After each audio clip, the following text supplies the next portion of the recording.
امت مسلمہ کی درخواست پہلے کی، جیسے کل کے درس میں ہم پڑھ چکے ہیں، ربنا وجعلنا مسلمین لک ومن ذریتنا امتا مسلمۃ لک۔ اپنی دعا کے دوسرے حصے میں امت مسلمہ کی جو ہے وہ درخواست کی، اور رسول کی بعثت کی دعا بعد میں کی، یعنی دعا کے تیسرے حصے میں، بلکہ دعا کے چوتھے حصے میں کی۔ اس وجہ اس کی کیا ہے؟ یعنی پہلے امت کا سوال کیا، پھر پیغمبر کا سوال کیا، اس طرح ابراہیم علیہ السلام نے کیوں کیا؟ تو اس کا جواب یہ ہے کہ حضرت ابراہیم علیہ السلام نے امت مسلمہ کی درخواست اپنی اولاد میں سے کی تھی کہ امت مسلمہ میری اولاد میں سے جاری فرما۔ ظاہر ہے کہ قریش عرب حضرت ابراہیم اور اسماعیل علیہ السلام کے اولاد میں سے ہیں جنہوں نے امت مسلمہ کی داغ بیل ڈالی، پھر ان کے ساتھ انصار مدینہ شامل ہوئے اور پھر باقی لوگ شامل ہوئے، پھر باقی اقوام عالم کو امت مسلمہ کی رکنیت حاصل ہوئی۔ کیونکہ نبی آخر الزمان علیہ السلام کی بعثت امت مسلمہ میں سے ہی مطلوب تھی، اس لیے امت کا ذکر پہلے کیا اور بعثت نبوی کا بعد میں کیا۔ میں آپ کو ایک مثال اپنی طرف سے اس کی دیتا ہوں۔ ہمارے شرکائے درس ایسا ہے، ہم کہتے ہیں کہ ہم ایک نیا کورس شروع کرتے ہیں، مثال ہے، ایگزامپل ہے، ہم ایک نیا کورس شروع کرتے ہیں اور اس کورس میں جو ہے وہ ایک بندہ ہوگا جو اس کورس کو لیڈ کرے گا۔ تو آپ کہیں گے کہ حضرت آپ پہلے بندے کا انتظام فرما دے جو کورس کو لیڈ کرے۔ ہم کہتے ہیں نہیں، پہلے ہم کورس کے شرکاء کو دیکھیں گے اور پھر ان شرکاء کے اندر کسی بندے کو جو ہے وہ سی آر ریپریزنٹیٹیو جو ہے کسی کو ہم منتخب کریں گے۔ اس کی مثال اس طرح ہے، ابراہیم علیہ السلام نے دعا کی کہ میری امت کے اندر امت مسلمہ کو پیدا فرما، پھر اس امت مسلمہ میں سے کسی بندے کو جو ہے وہ پیغمبر اور مبعوث فرما۔ اس لیے پہلے امت کا ذکر کیا اور پھر اس امت میں سے جو ہے وہ نبی کا سوال کیا، تو اس لیے پہلے امت کا ذکر کیا اور پھر پیغمبر کا ذکر کیا۔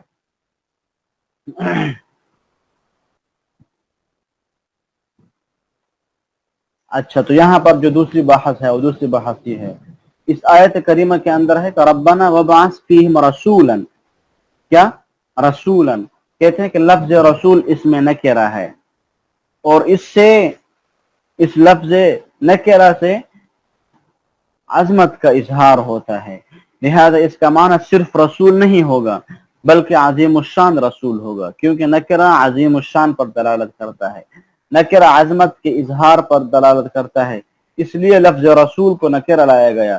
تو دوسری آیت میں بھی یہ لفظ نکرہ کے طور پر استعمال ہوا ہے، جیسے بعث فی الامیین رسولا منہم، لہذا جب رسول آ گیا ہے رسولا منہم تو پھر یہ عظمت پر دلالت کرتا ہے۔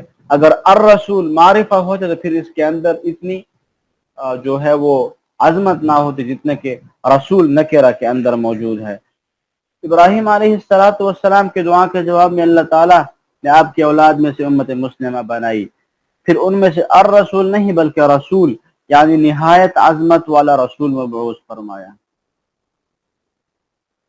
یہ ایک عام اللہ جل جلالہ کا طریقہ کار بھی ہے اور سنت بھی ہے اللہ کی کہ ہر نبی اپنی قوم سے مبعوث ہوتا ہے۔ قرآن پاک میں تمام انبیاء کرام علیہ السلام کے متعلق ایسا ہی مذکور ہے۔ مثلا قوم عاد ہے، قوم ثمود ہے، صالح علیہ السلام کی قوم ہے، ابراہیم علیہ السلام، موسیٰ علیہ السلام، عیسیٰ علیہ السلام کی قومیں ہیں۔ ان تمام میں انبیاء کرام کو انہی امتوں سے جو ہے مبعوث کیا گیا ہے۔ ہر نبی اپنی ہی قوم میں ہوا ہے، کہیں باہر سے نہیں آیا ہے۔ چنانچہ نبی آخر الزمان علیہ السلام کو بھی اللہ تعالیٰ نے اپنی ہی قوم قریش سے مبعوث فرمایا، اور ایسا کرنا کہ اپنی قوم سے پیغمبر کو بھیجنا یہ ایک منطقی اور لوجیکلی طریقے پر ہونا ضروری بھی ہے۔ کیوں؟ اس لیے کہ اپنی ہی قوم میں سے ہونے کی وجہ سے نبی کے اخلاق اور اطوار کو ہر شخص جانتا اور پہچانتا ہے۔ اگر اپنی قوم سے پیغمبر کو مبعوث نہ کیا جائے اور باہر سے کوئی بندہ آئے اور وہ نبوت کا دعویٰ کرے تو لوگ اس کو پہچانتے نہیں ہوں گے، اس کو قبول کرنے میں اور اس کو ماننے میں لوگ جو ہے وہ اتنا جلدی اطمینان کا اظہار نہیں کرتے جتنا اپنی قوم کے اندر اگر کوئی بندہ اس طرح کہہ دے جیسا کہ پہلے ہوتا رہا ہے، وہ کہتے کہ میں اللہ کا رسول ہوں اور واقعی وہ اللہ کا رسول ہو، تو قوم چونکہ اس کی جیسے کہ رسول اللہ صلی اللہ علیہ وسلم نے 40 سال مکہ مکرمہ میں گزارے، 40 سال میں نہ کسی نے آپ کو جھوٹ بولتے ہوئے دیکھا، نہ دھوکہ کرتے ہوئے دیکھا، نہ بددیانتی کرتے ہوئے دیکھا۔ 40 سال تک آپ مکہ مکرمہ میں رہے، مکہ والے جانتے تھے کہ عبداللہ کا بیٹا ہے، عبد المطلب کا نواسہ ہے، اور پھر اس اعلیٰ نسب سے، اعلیٰ خاندان سے تعلق ہونے کے باوجود پھر معاشرے میں لوگ دیکھتے تھے کہ یہ بچہ جب لڑکپن اور بچپن کا زمانہ ہے تو یہ فضول کام نہیں کرتا، اس کی عادات اور اخلاق ایسے ہیں جو کہ بہت سنجیدہ اور بہت سینس پازیٹیو ہوتے ہیں، جو کہ بہت اچھے اور چیزوں کو سمجھنے والے ہوتے ہیں۔ باقی بچوں کی طرح یہ بچہ اپنا اوقات غفلت میں نہیں گزارتا، پھر وہ آہستہ آہستہ بڑا ہوتا ہے تو لوگوں کی توجہ اس کی طرف ہوتی ہے اور ہوتی ہے اور ہوتی ہے، یہاں تک کہ وہ سارے مکہ کے اندر عادل مشہور ہو جاتا ہے، امین مشہور ہو جاتا ہے، صادق مشہور ہو جاتا ہے۔ تو پھر جب ایک بندہ کا خاندان بھی معلوم ہو، پھر اس کے اوپر اخلاق و اطوار بھی اس کے ایسے ہوں، تو پھر قوم کو اس کی تابعداری کرنے میں جو ہے وہ اطمینان زیادہ ہوتا ہے بنسبت اس کے کہ باہر کا کوئی بندہ آئے اور اس کو جو ہے وہ نبی بنا کر جو ہے وہ بھیجا جائے۔ یہ ایسا ہونا منطقی طور پر ضروری ہے، کیونکہ اپنی قوم میں ہونے کی وجہ سے نبی کے اخلاق اور اطوار کو ہر شخص جانتا اور پہچانتا ہے، اور اس کی اخلاص کی بنا پر نبوت کی تصدیق کر سکتا ہے۔ چنانچہ حضور علیہ السلام کی بعثت کی سعادت بھی آپ کی اپنی قوم کو حاصل ہوئی۔ یہاں پر جو وہ یہ ہے کہ نبی انسان ہی ہوتا ہے۔ اس کے مقابلے میں جو لفظ دوسرا آج کل ہمارے ہاں بولا جاتا ہے اور کافی اس پر بحث اور مناظرے وغیرہ بھی آپ حضرات نے دیکھے اور سنے ہوں گے، میں ان میں تفصیل میں تو نہیں جاؤں گا، لیکن میں اشارہ کر کے اپنے درس کو آگے جاری رکھوں گا کہ نبی انسان ہی ہوتا ہے۔ نبی کیا ہوتا ہے؟ انسان ہی ہوتا ہے، اور قرآن نے جہاں بھی نبی کا ذکر کیا ہے تو لفظ بشر کے ساتھ کیا ہے، اور بشر عربی میں انسان کو کہتے ہیں۔ اور باقی کچھ لوگ ایسے ہیں جن کا عقیدہ ہے کہ نبی بشر انسان نہیں ہوتا بلکہ وہ نور ہوتا ہے۔ تو ہم قرآن مجید کی 2-3 آیات کے ساتھ یہ چیز پڑھیں گے کہ ہمارا عقیدہ یہ ہے کہ نبی جو ہوتا ہے وہ انسان اور بشر ہوتا ہے، البتہ فرق اتنا یہ ہے کہ نبی افضل البشر ہوتا ہے، وہ تمام انسانیت میں افضل ترین انسان ہوتا ہے، وہ عام انسانوں کی طرح نہیں ہوتا۔ نبی عام انسانوں کی طرح کس طرح نہیں ہوتا؟ عام انسانوں کی طرح اس نبی کے اندر جو عام انسان کے اندر خواہشات پائی جاتی ہیں، گناہ کا تقاضا پایا جاتا ہے، نبی کے اندر جو ہے وہ اس طرح کی چیزیں نہیں ہوتی۔ تو چونکہ پیغمبر اپنا انسان ہی ہوتا ہے تو اس کی طرف جو ہے وہ انسانوں کی جو ہے وہ اللہ جل جلالہ اس کو انسانوں کی طرف بھیجتے ہیں۔ اچھا، چونکہ نبی اپنی ہی قوم میں سے ہوتا ہے، جیسا کہ ہم نے پڑھا آپ علیہ الصلوۃ والسلام قریش سے ہیں، تو جب اپنی ہی قوم سے ہیں تو یہاں ایک بہت کلیئر اور واضح آپ حضرات سمجھ سکیں گے، جب اللہ نے کہا کہ اپنی ہی قوم سے ہے، تو اپنی قوم اگر انسان ہے تو پیغمبر انسان ہوگا۔ جب اپنی ہی قوم سے اللہ ہی کہہ رہے ہیں کہ اپنی ہی قوم سے ہے، پھر قوم کو ہم دیکھ رہے ہیں قوم تو انسان ہے، تو پھر اپنی قوم سے آنے والا شخص وہ غیر انسان کیسے ہو سکتا ہے؟ وہ غیر انسان کیسے ہو سکتا ہے؟ یعنی وہ انسان نہ ہو نور ہو، یہ تو ممکن نہیں ہے۔ ہم کہتے ہیں کہ انسانوں سے جو ہے وہ انسان ہی پیدا ہوتے ہیں، تو ٹھیک ہے، انسانوں سے انسان ہی پیدا ہوتے ہیں، اگر ہم انسانوں سے کسی دوسری مخلوق کو مان لیں، یہ تو ممکن نہیں ہے کہ انسان سے کوئی دوسری مخلوق پیدا ہو جو انسان نہ ہو۔ جب اللہ نے کہہ دیا کہ اپنی ہی قوم سے ہوتا ہے اور اس کی قوم انسان ہے، تو وہ بھی اسی جنس سے ہوگا، انسانوں کی طرف مبعوث ہونے والا نبی انسان ہی ہوگا، کسی غیر نسل سے نہیں ہو سکتا۔ اگر ایسا ہو تو امت کو نبی کی اتباع میں سخت دشواری پیش آ سکتی ہے، یہ دوسرا جواب ہے، عقلی ریزن یہ ہے دوسری۔ اگر آپ کو کوئی کہے کہ پیغمبر انسان نہیں ہوتا، دوسری جنس سے ہوتا ہے، تو پھر امت کو نبی کی اتباع میں سخت دشواری پیش ہو سکتی ہے۔ پھر امت اس نبی کی اتباع کیسے کرے گی؟ میں انسان ہوں کہ دوسری مخلوقات جن اور ملائکہ ہیں، میں ان کو پہچان نہیں سکتا، میں ان کو دیکھ نہیں سکتا، میں ان کی اتباع کیسے کروں گا؟ تو پھر امت کو نبی کی اتباع میں سخت دشواری پیش آ سکتی ہے، یا بعض معاملات میں اتباع ناممکن بھی ہو سکتی ہے۔ مثلا اگر کسی فرشتے یا جن کو انسان کی طرف نبی مبعوث کیا جائے تو یہ نسل ہی مختلف ہوگی، نبی اور امت کے مادہ تخلیق میں فرق ہوگا، ان کی بود و باش اور عادات و خصائل میں فرق ہوگا، ان کی ضروریات مختلف ہوں گی، لہذا نبی کا اتباع کیسے ممکن ہوگا؟ اور پھر یہ بھی ہے کہ نبی کا اپنی قوم کی جنس سے ہونا کوئی عار کی بات نہیں ہے، بلکہ یہ تو انسانیت کا امتیاز ہے، اور انسانیت ہی کی عظمت پر دلالت کرتی ہے یہ بات۔ اچھا، اب پانچویں بحث یہ ہے کہ نبی کس کو کہتے ہیں؟ تو علم عقائد، جس علم کے اندر عقائد بحث کیے جاتے ہیں، تو علم عقائد والے نبی کی تعریف اس طرح کرتے ہیں، جیسے کہ شرح عقائد ہے: الرسول انسان بعثه اللہ تعالی الى الخلق لتبلیغ الاحکام، یعنی نبی وہ انسان ہوتا ہے جسے اللہ تعالی لوگوں کی طرف احکام شرعیہ پہنچانے پر مقرر کرتے ہیں۔ چنانچہ اللہ تعالی اس کام کے لیے جس انسان کو منتخب فرماتے ہیں اس پر وحی نازل فرماتے ہیں، اور اس کی شان کو بلند فرماتے ہیں۔ لوگوں نے خواہ مخواہ باطل عقائد وضع کر لیے ہیں کہ نبی کو انسان کہنے سے انسان کے اس کی نعوذ باللہ توہین ہو جاتی ہے، یعنی پیغمبر کو انسان کہنے سے نعوذ باللہ پیغمبر کی توہین ہو جاتی ہے۔ یہ غلط عقائد ہے، ایسی کوئی بات نہیں ہے، بلکہ نبی کا انسان ہونا انسانیت کی عظمت پر دلالت کرتا ہے۔ اب تیسری وجہ دیکھیں، اللہ تعالیٰ نے جب آدم علیہ السلام کو پیدا فرمایا تو کہا انی خالق بشرا من طین، بشر کو مٹی سے پیدا کرنے والا ہوں۔ تو اس میں تحقیر کی کون سی بات ہے کہ پیغمبر کو مٹی سے پیدا کیا گیا ہے؟ نہ معلوم لوگوں نے یہ کیسے سمجھ لیا ہے کہ نبی کو بشر کہنے سے نبی کی توہین ہو جائے گی۔ ہاں، یہ بات ضرور ہے کہ نبی ایک عام انسان کی طرح نہیں ہوتا جس میں ہر نیک و بد شامل ہوتا ہے، بلکہ نبی کو تمام امت پر افضلیت حاصل ہوتی ہے، اور وہ معصوم ہوتا ہے۔ اہل سنت والجماعت کا عقیدہ یہ ہے کہ نبی جو ہوتا ہے وہ گناہ سے معصوم اور پاک ہوتا ہے۔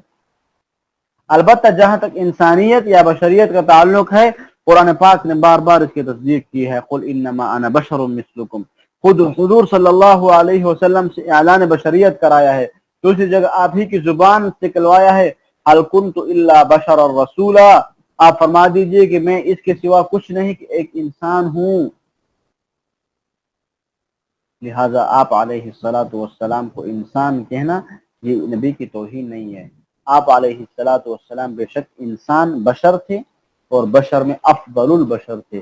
آپ کے درجے تک کوئی امتی بھی نہیں پہنچ سکتا، اتنے عظیم اور اعلیٰ درجے کے جو ہے وہ آپ علیہ الصلاۃ والسلام انسان تھے۔ امتی خواہ کتنا بھی نیک خوار ہو، صالح اور پاک باز ہو، معصوم نہیں ہوتا۔ اور پیغمبر کیا ہوتا ہے؟ وہ گناہوں سے پاک اور معصوم ہوتا ہے۔ تو فرمایا اے ہمارے رب، امت مسلمہ میں انہی میں سے ایک رسول بھیج، یتلو علیہم آیاتک، جو ان پر تیری آیات تلاوت کرے۔ آیات سے مراد احکام یا فرمان ہیں۔ اللہ جل جلالہ جو فرمان ارشاد فرماتے ہیں، آیات سے وہ فرمان مراد ہے یا احکام شریعت جو ہے مراد ہیں۔ چنانچہ ابراہیم علیہ السلام نے عرض کیا کہ مولا کریم، جس عظیم الشان نبی کی بعثت کی دعا کر رہا ہوں اس کا پہلا فرض یہ ہو۔ ابراہیم علیہ السلام کیا کہتے ہیں؟ ربا، اس امت مسلمہ کے اندر اس امت مسلمہ میں سے ایک پیغمبر کو مبعوث فرما، لیکن اس پیغمبر کے فرائض کیا ہونے چاہیے؟ آگے اس پیغمبر کے فرائض کا ذکر ہے۔ پہلا فرض یہ ہو کہ وہ تیری آیتیں پڑھ کر سنائے، یعنی اپنی امت کو تیری آیتیں پڑھ کر کیا کرے؟ سنائے، اور انہیں تیرے احکام سے آگاہ کرے، امت کو احکام سے آگاہ کرے۔ یہ پہلا فرض ہوگا نبی کا، کیونکہ نبی کے لیے اللہ تعالیٰ کا حکم عام ہے، یا ایھا الرسول بلغ ما انزل الیک من ربک، یعنی اللہ تعالیٰ کی طرف سے جو بھی حکم آپ پر نازل ہو آپ اسے آگے امت تک پہنچا دیں۔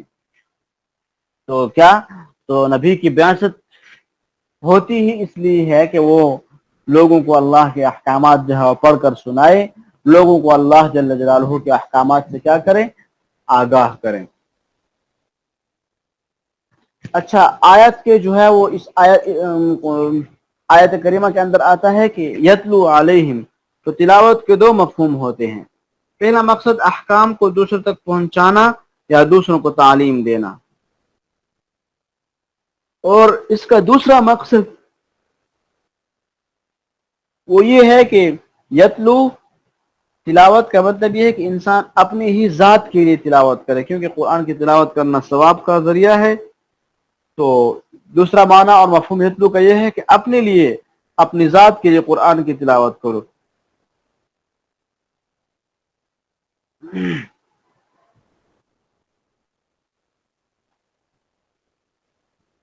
اچھا، نبی کے فرائض میں سے پہلا فرض تو یہ تھا کہ وہ کیا کرے؟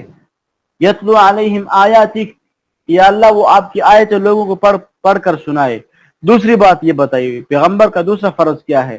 وَيُعَلِّمُهُمُ الْكِتَابَ، وہ رسول امت کو کتاب کی تعلیم دے گا۔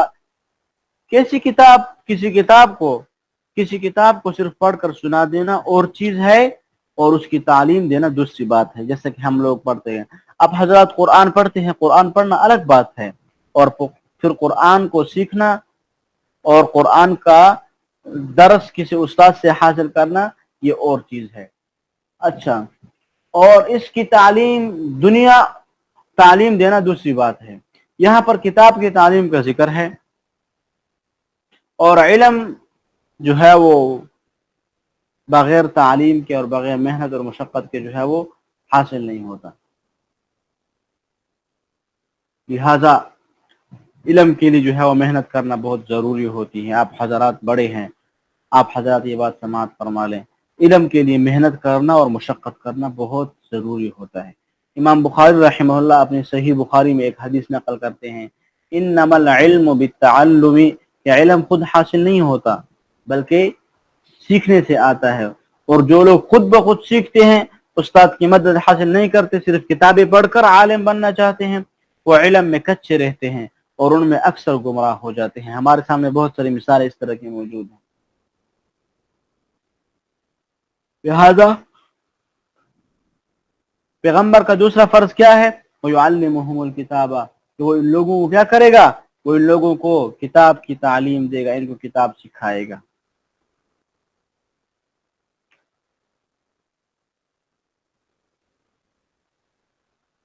اور ابراہیم علیہ السلام نے اس دعا کے اندر پیغمبر کا تیسرا فرض ذکر کیا۔ تیسری دعا یہ تھی کہ یعلمہم الکتاب والحکمہ، ایسا رسول مبعوث فرما جو لوگوں کو کتاب کے علاوہ انہیں حکمت کی تعلیم بھی دے۔ حکمت کی تشریح میں مفسرین کرام کے بہت سارے اقوال ہیں کہ حکمت کسے کہتے ہیں۔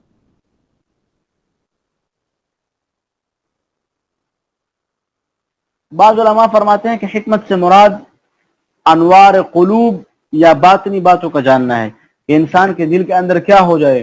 نور ہو جائے، انسان کا دل نورانی ہو جائے، یا انسان جو ہے وہ باطنی چیزوں کو سمجھنا شروع کر دے۔ اور بعض دوسرے حضرات فرماتے ہیں کہ حکمت عقل کی دلیل اور دل کی بصیرت کا نام ہے۔ عقل جو دلیل پیش کرے اور دل کے اندر جو بصارت پڑی ہے، بصیرت پڑی ہے، اسی کا نام جو ہے وہ عقل ہے۔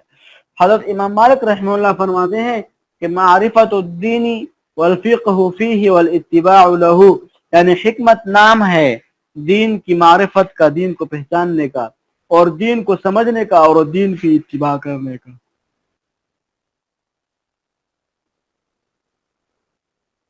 کیا ہے یہ؟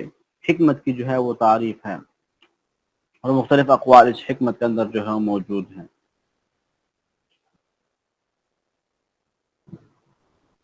اور حضور نبی کریم صلی اللہ علیہ وسلم نے یہ تمام باتیں سکھائی ہیں امت کو، اس لیے فرمایا وَيُعَلِّمُهُمُ الْكِتَابَ وَالْحِكْمَةَ، وہ رسول جو لوگوں کو کتاب اور حکمت کی دعوت دیتا ہے۔ تو اس دعا کا یہ چوتھا جز تھا، پیغمبر کا چوتھا فرض یہ ہے وَيُزَكِّيهِمْ، کہ وہ ان کو پاک کر دے۔ یہ لفظ بڑے دور رس معانی کا حامل ہے۔ وَيُزَكِّيهِمْ کیا؟ یہ بہت دور رس معانی کا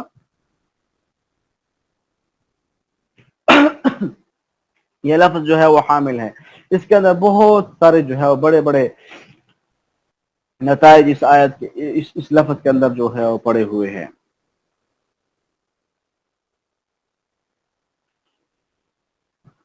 پاکیزگی سے مراد یہ ہے، اور یزکیہم کا معنی ہے پاکیزگی۔ اب پاکیزگی سے مراد یہ ہے کہ ان سے تمام رذائل، بری اخلاق، بری عادتیں اس سے کیا ہو جائے؟ زائل ہو جائے، ختم ہو جائے، تمام فضائل اس کے اندر پیدا ہو جائیں، تمام فضائل اس کے اندر کیا ہو جائیں؟ پیدا ہو جائیں، اور بد اخلاقی، گندگی اور گناہ اور بد اعمالیاں اور دیگر تمام شرعی چیزیں جو ہیں وہ پاکیزگی کی خلاف ہیں۔ اس آیت کریمہ میں جو وَيُزَكِّيهِمْ ہے وہ اس پیغمبر کی شان اور تزکیہ کے کیا ہے؟ خلاف ہیں۔